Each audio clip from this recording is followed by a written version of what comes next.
Aunty ವೇದ ಇದ್ದಾಳ? ಅಯ್ಯೋ ಇಲ್ವಲ್ಲಮ್ಮ, ಇವಾಗ ತಾನೇ ಆಚೆ ಹೋದ್ಲು. ಓಹ್, ಯಾಕೆ ಇಲ್ಲಿ ನಿಂತಿದ್ಯಾ? ಬಾ ಒಳಗೆ. ಇವಳು ಇಲ್ಲೇ ಇದ್ದಾಳೆ, ನಾನು ನೋಡ್ಲೇ ಇಲ್ಲಮ್ಮ. ಬಾ ಒಳಕ್ಕೆ. ನಮ್ ವೇದ ಕಾಲೇಜ್ಗೆ 2nd ರ್ಯಾಂಕ್ ಬಂದಿದ್ದಾಳೆ. ಕಾಲೇಜಿಗೆ ಅವಳೇ ಫಸ್ಟು. ನನ್ನ ಎಕ್ಸಾಮ್ ಟೈಮಲ್ಲಿ ಅವಳೇ ಹೆಲ್ಪ್ ಮಾಡಿದ್ ನನಗೆ. ಅದು ಯಾರು ಸವಾಸ ಮಾಡಿ ಹಾಳಾದ್ಲೋ ಗೊತ್ತಿಲ್ಲ, 1st ರ್ಯಾಂಕ್ ಬರೋಳು 2nd ರ್ಯಾಂಕ್ ಬಂದಿದ್ದಾಳೆ. ಇದು ನೋಡಿ ಎಷ್ಟು ಕ್ಯೂಟ್ ಆಗಿದೆ. ವೇದ, ಪಕ್ಕದ ಮನೆ ಆಂಟಿ ಮನೆ ಕಳ್ತನ ಆಗಿದೆ. ಹೌದಮ್ಮ? ವೇದ, ನಾವು ನಮ್ಮ ಮನೆಗೊಂದು CC ಕ್ಯಾಮ್ರಾ ಹಾಕ್ಸ್ಬಿಡೋಣ. ಯಾಕಂದ್ರೆ ಯಾರು ಬರ್ತಾರೆ ಯಾರು ಒಯ್ತಾರೆ ಅಂತ ಗೊತ್ತೇ ಆಗಲ್ಲ. ಆಂಟಿ ಅದ್ಯಾಕಮ್ಮ ಒಳಗಡೆನೆ ಬಂದ್ಬಿಟ್ಟೆ? ವೇದ ಅವಾಗಿಂದ ಕೂಗ್ತಿದ್ಲು ಆಂಟಿ, ನಿಮ್ಗೆ ಕೇಳಿಸಿಲ್ಲ ಅನ್ಸುತ್ತೆ, ಅದಕ್ಕೆ ಕರಿಯಕ್ ಬಂದೆ.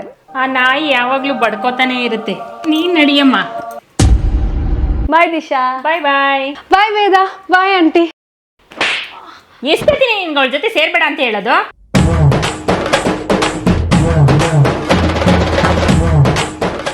ಆಂಟಿ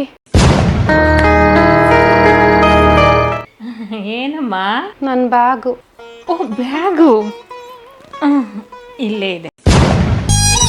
ದೇವ್ರು ನಿನ್ಗೆ ಒಳ್ಳೇದು ಮಾಡ್ತದ.